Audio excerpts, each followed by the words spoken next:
Hello friends, tech P S സിയുടെ പുതിയൊരു വീഡിയോയിലേക്ക് ഏവർക്കും സ്വാഗതം. ഇന്ന് നമ്മൾ ഡിസ്കസ് ചെയ്യാൻ പോകുന്നത് കേരള ഫിനാൻഷ്യൽ കോർപ്പറേഷൻ അസിസ്റ്റന്റ് പരീക്ഷയ്ക്ക് ഇനി വെറും 45 ദിവസം മാത്രമാണ് ബാക്കിയുള്ളത്. അപ്പൊ ഇനിയുള്ള ദിവസങ്ങളിൽ നിങ്ങൾ നിർബന്ധമായും ചെയ്യണം. ആദ്യ റാങ്ക് നേടാനായിട്ട് നിർബന്ധമായും ചെയ്യേണ്ട കാര്യങ്ങൾ, നിങ്ങൾക്ക് ആദ്യ റാങ്ക് നേടാനായിട്ട് 45 ദിവസത്തെ ഒരു ആക്ഷൻ പ്ലാനുമാണ് ഇന്നത്തെ വീഡിയോയിൽ നമ്മൾ ഡിസ്കസ് ചെയ്യുന്നത്. അപ്പൊ അധികം വൈകാതെ നമുക്ക് വീഡിയോയിലേക്ക് പോകാം.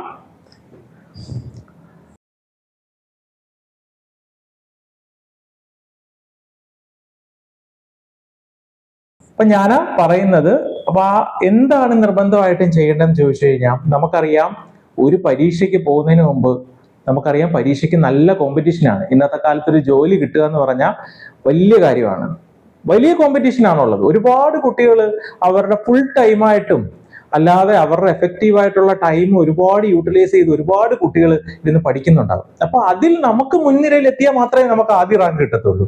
അപ്പൊ ആദ്യ റാങ്ക് കിട്ടാനായിട്ട് നമുക്ക് എന്തെല്ലാം ചെയ്യാം, നിങ്ങൾ നിർബന്ധമായിട്ടും ചെയ്യേണ്ട കാര്യമാണ് ഞാൻ ആദ്യം പറയാൻ പോകുന്നത്. ഇനി പരീക്ഷയ്ക്ക് 45 ദിവസമേ ഉള്ളൂ, അത് എല്ലാവർക്കും അറിയാം.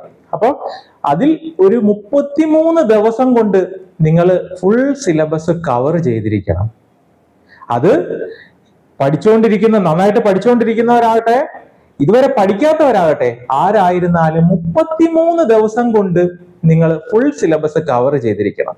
അപ്പൊ അത് കേൾക്കുമ്പോൾ നിങ്ങൾക്ക് ഒരു പേടി വരും, എങ്ങനെ ഞങ്ങൾ 33 ദിവസം കൊണ്ട് ഫുൾ സിലബസ് കവർ ചെയ്യുമെന്നുള്ളത്. നമുക്ക് ആവറേജ് ഒരു സബ്ജക്ട് കവർ ചെയ്യാൻ 3 ദിവസമാണ് കിട്ടുന്നത്, അല്ലെ? അപ്പൊ നമുക്കൊരു ദിവസം 4 മണിക്കൂറൊക്കെ വെച്ച് നമ്മൾ പഠിച്ചു കഴിഞ്ഞാൽ, അല്ലെങ്കിൽ 4-5 മണിക്കൂർ നിങ്ങൾ പഠിച്ചു കഴിഞ്ഞാൽ നിങ്ങൾക്ക് ഈസി ആയിട്ട് ഒരു സബ്ജക്ട് 3 ദിവസം കൊണ്ടൊക്കെ തീർക്കാം. അപ്പൊ ഞാൻ പറയുന്നത്, നിങ്ങൾ അറ്റ്ലീസ്റ്റ് 33 ദിവസം കൊണ്ട് നിങ്ങളുടെ സബ്ജക്ട് തീർത്തിരിക്കണം.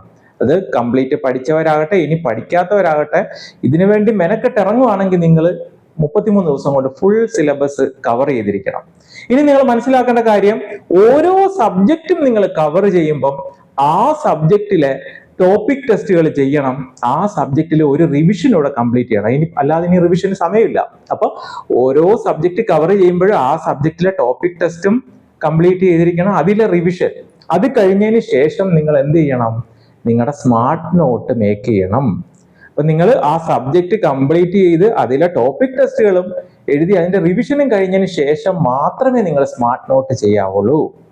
അപ്പൊ അത് ആയി നമ്മുടെ ഓരോ ടോപ്പിക്ക് തീർന്നു കഴിയുമ്പോഴത്തേക്ക് നമ്മൾ എന്ത് ചെയ്യണം, അടുത്തടുത്ത സബ്ജക്ട് എടുത്ത് പഠിക്കുക. അടുത്തടുത്ത സബ്ജക്റ്റുകൾ എടുത്ത് പഠിച്ചതിന് ശേഷം ഫുൾ ടോപ്പിക്കുകൾ നമ്മൾ ഓരോ സബ്ജക്റ്റും എന്ത് ചെയ്യണം, ഇങ്ങനെ നമ്മൾ റിവിഷൻ ചെയ്യണം. അതിൻ്റെ കൂടെ തന്നെ സ്മാർട്ട് നോട്ട് എഴുതി പോകണം. പിന്നെ നമ്മൾ ചെയ്യേണ്ടത് ഫുൾ സിലബസ് ബേസ് ചെയ്തിട്ടുള്ള പരീക്ഷകൾ.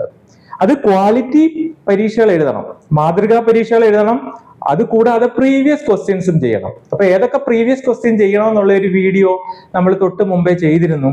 അപ്പൊ അത് നിങ്ങൾ കണ്ടിട്ടില്ലാത്തവർ കാണുക. അപ്പൊ അങ്ങനെ 10 പ്രീവിയസ് ക്വസ്റ്റ്യൻ എങ്കിലും ചെയ്യണം. അതുകൂടാതെ ഏറ്റവും മിനിമം 10 മാതൃകാ പരീക്ഷകൾ. 10 കൂടുതൽ 20 ചെയ്യാൻ പറ്റിയ അത്രയും നല്ലത്.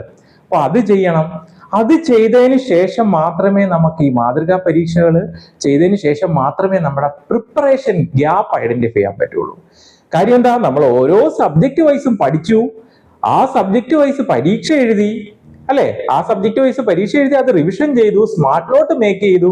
ഇതെല്ലാം പഠിച്ച് റിവിഷൻ ചെയ്തതിന് ശേഷം നമ്മൾ എന്ത് ചെയ്തു, ഫുൾ സിലബസ് ബേസ് ചെയ്തിട്ടുള്ള പരീക്ഷ എഴുതി.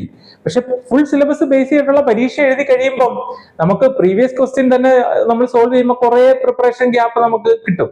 അത് കൂടാതെ മോഡൽ പരീക്ഷ, ഏതെങ്കിലും ഒരു നല്ല നമുക്ക് വിശ്വസിക്കാൻ പറ്റുന്ന ഒരു ഇൻസ്റ്റിറ്റ്യൂട്ടിന്റെ ഒരു മോഡൽ പരീക്ഷയും കൂടെ എഴുതി കഴിയുമ്പോൾ നമുക്ക് ശരിക്കും നമ്മൾ എവിടെയാണ് ലാഗ് ചെയ്യുന്നതെന്ന് മനസ്സിലാവും. ഇങ്ങനെ മനസ്സിലാക്കാത്ത ഒരാൾക്ക് ഒരിക്കലും ആദ്യ റാങ്കിൽ വരാൻ പറ്റത്തില്ല. അപ്പൊ ഇങ്ങനെ എവിടെയാണ് ലാഗ് ചെയ്യുന്നതെന്ന് മനസ്സിലാക്കുക. ആ ലാഗ് ചെയ്യുന്ന പ്രിപ്പറേഷൻ ഗ്യാപ്പ് നമ്മൾ പെട്ടെന്ന് ഐഡന്റിഫൈ ചെയ്യുക. ആ ഐഡന്റിഫൈ ചെയ്താൽ മാത്രം പോരാ, അത് റെക്ടിഫൈ ചെയ്യണം. അത് റെക്ടിഫൈ ചെയ്ത് കറക്റ്റ് ചെയ്യണം ബാക്കിയുള്ള ദിവസം കൊണ്ട്. അപ്പൊ ഞാൻ പറയുന്നത് 33 ദിവസം നിങ്ങൾ കംപ്ലീറ്റ് കവറേജിനും, അല്ലെ, കംപ്ലീറ്റ് സിലബസ് കവറേജ്, അതുകൂടാതെ അതിനോടൊപ്പം തന്നെ നിങ്ങൾ എന്ത് ചെയ്യണം, ഓരോ സ്മാർട്ട് നോട്ട് എഴുതി പോകണം, റിവിഷൻ ചെയ്യണം, അല്ലെ, ടോപ്പിക് ടെസ്റ്റ് എഴുതണം, അത്രയും കാര്യം ചെയ്യണം. ദെൻ ബാക്കിയുള്ള ദിവസം നിങ്ങൾ ഫുൾ സിലബസ് ബേസ് ചെയ്തിട്ടുള്ള പരീക്ഷകൾ എഴുതിയിട്ട് പ്രിപ്പറേഷൻ ഗ്യാപ്പ് ഐഡന്റിഫൈ ചെയ്യണം. ആ ഗ്യാപ്പ് ഐഡന്റിഫൈ ചെയ്തിട്ട് അത് റെക്ടിഫൈ ചെയ്യണം. എന്നിട്ട് നിങ്ങളുടെ സ്മാർട്ട് നോട്ട് കംപ്ലീറ്റ് ചെയ്യുക. അവസാനം പരീക്ഷയ്ക്ക് പോകുന്നതിന് മുമ്പേ ഒരു ഫൈനൽ ലാപ്പ് റിവിഷനും കൂടെ ചെയ്യണം. ഈ ഫൈനൽ ലാപ്പ് റിവിഷനും കൂടെ ചെയ്താലേ നമുക്ക് പരീക്ഷയ്ക്ക് അത്ര കോൺഫിഡന്റ് ആയിട്ട് ആ എക്സാം ഹാളിൽ ആ പ്രഷേർഡ് ആയിട്ടുള്ള സിറ്റുവേഷനിൽ നമുക്ക് വളരെ മികച്ച രീതിയിൽ പെർഫോം ചെയ്യാൻ പറ്റത്തുള്ളൂ. അങ്ങനെ മികച്ച രീതിയിൽ പെർഫോം ചെയ്താൽ മാത്രമേ നമുക്ക് ആദ്യ റാങ്ക് വരാൻ പറ്റുള്ളൂ. കാര്യം നമുക്കറിയാം, നമ്മൾ എത്രത്തോളം പഠിച്ചാലും അന്ന് എക്സാം ഹാളിൽ പോയി നമ്മൾ ചെയ്യുന്ന ആ ഒരു സ്മാർട്ട് വർക്കാണ് നമ്മുടെ റാങ്ക് നിർണ്ണയിക്കുന്നത്, അല്ലെ? ആകെ 1-1.5 മണിക്കൂറോ നമ്മൾ ആ ഒരു എക്സാം ഹാളിൽ പോയി ഇരുന്ന് അന്നേരത്തെ നമ്മുടെ ആ മൈൻഡ് സെറ്റ് ആണ് നമ്മളെ വിജയത്തിൽ എത്തിക്കുന്നത്. അപ്പൊ ഞാൻ പറയുന്ന ഈ കാര്യങ്ങൾ നിങ്ങൾ ഫോളോ ചെയ്യുക. ഇനി നമുക്കൊരു ആക്ഷൻ പ്ലാൻ നോക്കാം.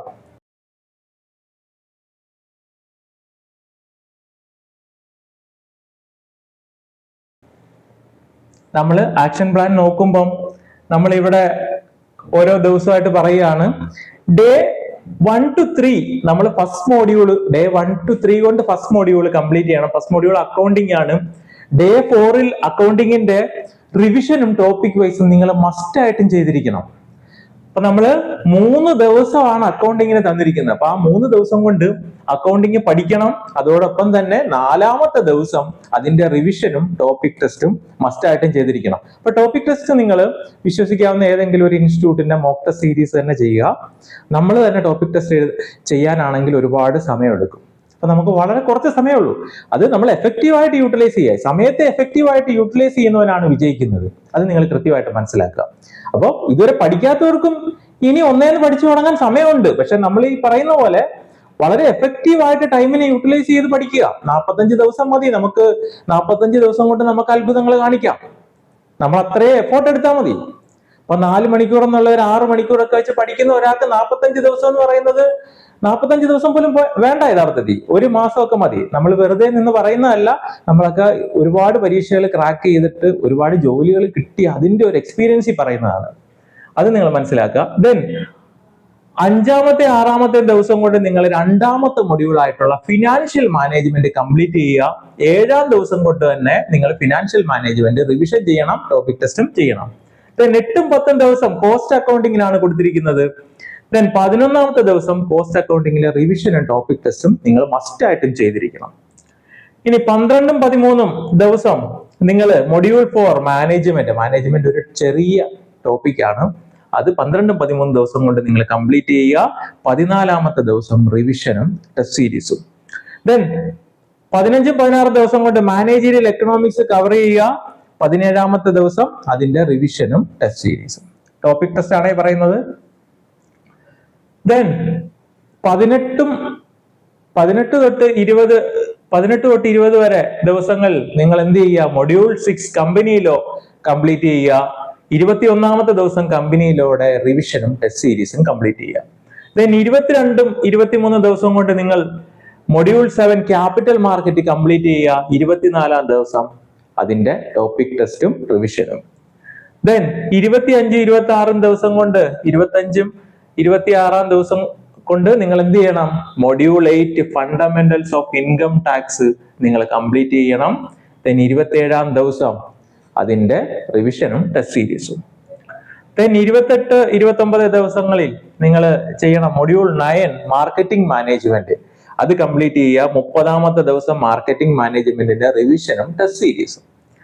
ദെൻ 31, 32 ദിവസം കൊണ്ട് നിങ്ങൾ മൊഡ്യൂൾ 10 ഓഡിറ്റിംഗ് കംപ്ലീറ്റ് ചെയ്യുക. 33ാം ദിവസം ഓഡിറ്റിംഗിന്റെ റിവിഷനും ടോപ്പിക് ടെസ്റ്റും ചെയ്യുക. ഇത്രയും കാര്യങ്ങളായി കഴിയുമ്പോഴത്തേക്ക് നമ്മൾ ഈ പറയുന്ന ആക്ഷൻ പ്ലാനിൽ കറക്റ്റ് ആയിട്ട് പോയി കഴിഞ്ഞാൽ 33 ദിവസം കൊണ്ട് നമ്മുടെ ടോപ്പിക്ക് നമുക്ക് തീർക്കാം. എഫക്റ്റീവ് ആയിട്ട് തന്നെ തീർക്കാം. അപ്പൊ ഓരോരുത്തർക്കും പഠിക്കാൻ കുറെ സമയം വേണമായിരിക്കും. പക്ഷെ നമ്മൾ ഈ പറയുന്ന ദിവസം കൊണ്ട് തന്നെ മാക്സിമം നിങ്ങൾ പഠിച്ചു തീർക്കുക. നിങ്ങൾക്ക് ഈസി ആയിട്ട് പഠിച്ചു തീർക്കാൻ പറ്റും. കാര്യം വലിയൊരു സിലബസ് ഒന്നുമല്ല, വളരെ ചെറിയൊരു സിലബസ് ആണ്. അത് നിങ്ങൾ മനസ്സിലാക്കുക. അപ്പോഴാ ഇനി അടുത്തത് 34 തൊട്ട് 40 വരെയുള്ള ദിവസങ്ങളിൽ നിങ്ങൾ മോഡൽ എക്സാംസ് എഴുതണം. അപ്പൊ ഞാൻ പറയുന്നത് മോഡൽ എക്സാംസ് നിങ്ങൾ ഏതെങ്കിലും ഒരു സ്റ്റാൻഡേർഡ് ഇൻസ്റ്റിറ്റ്യൂട്ടിന്റെ മോഡൽ എക്സാം നിങ്ങൾ അറ്റൻഡ് ചെയ്യണം. അതുകൂടാതെ നിങ്ങൾ ഞാൻ ആ പറഞ്ഞിട്ടുള്ള മിനിമം 10 പ്രീവിയസ് ക്വസ്റ്റ്യൻസ് നിങ്ങൾ ചെയ്ത് പഠിച്ചിരിക്കണം. എന്നാലേ നമുക്ക് PSCയുടെ ട്രെൻഡ് മനസ്സിലാവത്തുള്ളൂ. ഏറ്റവും പഴയത് തൊട്ട് പുതിയത് വരെയുള്ള 10 പ്രീവിയസ് ക്വസ്റ്റ്യൻസ് നമ്മൾ പ്രാക്ടീസ് ചെയ്യണം. ഓക്കെ. ദെൻ 41, 42 ദിവസങ്ങളിലാണ് നമ്മൾ ഈ പറഞ്ഞ നമ്മുടെ പരീക്ഷയെല്ലാം എഴുതി കഴിയുമ്പോൾ നമ്മുടെ പ്രിപ്പറേഷൻ ഗ്യാപ്പ് നമുക്ക് മനസ്സിലാവും, അല്ലെ? അത് റെക്ടിഫൈ ചെയ്യണം. നമ്മൾ എന്ത് ചെയ്യണം? അത് റെക്ടിഫൈ ചെയ്തിട്ട് നമ്മൾ ആവശ്യമുള്ള സ്മാർട്ട് നോട്ട് നമ്മൾ കംപ്ലീറ്റ് ചെയ്തിട്ട് നമ്മൾ റിവിഷനും പിന്നെ മറന്നു പോകുന്ന കാര്യങ്ങളൊക്കെ ഒന്ന് മൈൻഡ് മാപ്പ് ചെയ്ത് വെക്കുക. ദെൻ 43 തൊട്ട് 45 ദിവസങ്ങളിൽ നമ്മൾ ഫൈനൽ ലാബ് റിവിഷനാണ് അല്ലെ, പരീക്ഷയ്ക്ക് മുമ്പുള്ള അവസാന ഘട്ട തയ്യാറെടുപ്പാണ്. അപ്പോൾ ഈ ഒരു രീതിയിൽ നിങ്ങൾ കണ്ടിന്യൂ ചെയ്ത് പോയി കഴിഞ്ഞാൽ ഇനി ഒന്നേന്ന് പഠിക്കുന്നവർക്കായാലും ഇപ്പൊ പഠിച്ചുകൊണ്ടിരിക്കുന്നവർക്കായാലും ഈ ഒരു രീതിയിൽ നിങ്ങൾ പോയി കഴിഞ്ഞാൽ നിങ്ങൾക്ക് നിങ്ങളുടെ റാങ്കിൽ മുന്നിലെത്താം. അത് ഉറപ്പാണ്. ഈ ഒരു രീതിയിൽ ഈ പറയുന്ന രീതിയിൽ പഠിച്ചു പോയി കഴിഞ്ഞാൽ എന്തായാലും എഫക്റ്റീവായിട്ട് നിങ്ങൾക്ക് നിങ്ങളുടെ റാങ്ക് ബൂസ്റ്റ് ചെയ്യുക, ആദ്യ റാങ്കിൽ തന്നെ എത്താം, നിങ്ങൾക്ക് നിങ്ങളുടെ ജോലി വാങ്ങാം. അപ്പോൾ അത് നിങ്ങൾ കൃത്യമായിട്ട് മനസ്സിലാക്കി ആ ഒരു രീതിയിൽ എഫക്റ്റീവായിട്ട് യൂട്ടിലൈസ് ചെയ്യുക. ഇനി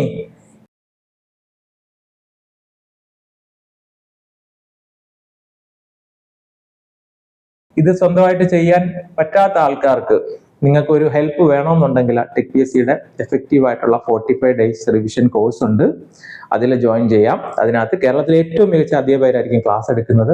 ഫുൾ സിലബസ് ബേസ്ഡ് ആയിട്ടുള്ള റെക്കോർഡഡ് പ്ലസ് ലൈവ് ക്ലാസ് ഉണ്ട്. ഫുൾ നോട്ട്സ് തരും. നമ്മൾ പഠിപ്പിക്കുന്ന കണ്ടന്റ് മാത്രം നോക്കുക. ടോപ്പിക് വൈസ് പരീക്ഷകൾ, ഫുൾ സിലബസ് ബേസ് ചെയ്തിട്ടുള്ള പരീക്ഷകൾ, നിങ്ങൾ പ്രീവിയസ് ക്വസ്റ്റ്യൻ ഒന്നും എങ്ങും അലയേണ്ട കാര്യമില്ല.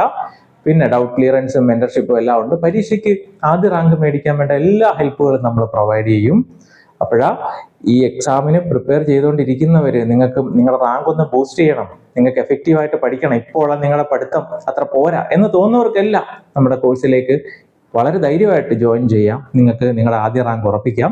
പിന്നെ ഈ എക്സാമിന് പ്രിപ്പയർ ചെയ്യുന്നവര് ഞാൻ പറയുന്ന ആക്ഷൻ പ്ലാൻ ഒന്ന് ഫോളോ ചെയ്യുക, ഞാൻ പറയുന്ന കാര്യങ്ങളൊക്കെ ഒന്ന് ഓർത്ത് വെക്കുക. അങ്ങനെയാണെങ്കിൽ ഇനി പഠിച്ചു തുടങ്ങിയാലും നമുക്ക് ജോലി വാങ്ങിക്കാം. പലരും ചോദിക്കുന്നു, സാർ ഇനി പഠിച്ചാൽ നമുക്ക് ജോലി വാങ്ങാൻ പറ്റുമോ എന്നുള്ളത്. ഇനി പഠിച്ചാലും നിങ്ങൾക്ക് ജോലി കിട്ടും. പക്ഷെ എന്താണ്, ഇനിയുള്ള ദിവസങ്ങൾ, അവസാന ഘട്ടത്തിലുള്ള തയ്യാറെടുപ്പ്, ഇതിനെയാണ് ഫിനിഷിംഗ് ഫേസ് എന്ന് പറയുന്നത്. ഈ ഫിനിഷിംഗ് ഫേസ് എഫക്റ്റീവായിട്ട് യൂട്ടിലൈസ് ചെയ്യുന്ന എല്ലാവർക്കും നമുക്ക് മുന്നിലെത്താൻ പറ്റും. അപ്പൊ നമ്മൾ അവസാനം, അതായത് ഫിനിഷിംഗ് ആണ് ഏതൊരു കോമ്പറ്റേറ്റീവ് എക്സാം ആയാലും ഫിനിഷിംഗ് ഫേസ് ഏറ്റവും നന്നായിട്ട് യൂട്ടിലൈസ് ചെയ്യുന്ന ഒരാളാണ് വിജയത്തിലെത്തുന്നത്. അപ്പൊ ഈ ഫിനിഷിംഗ് ഫേസ് നിങ്ങൾ നന്നായിട്ട് യൂട്ടിലൈസ് ചെയ്യുക. ഈ എക്സാമിന് പ്രിപ്പയർ ചെയ്യുന്ന എല്ലാവർക്കും വിജയാശംസകൾ. Thank you.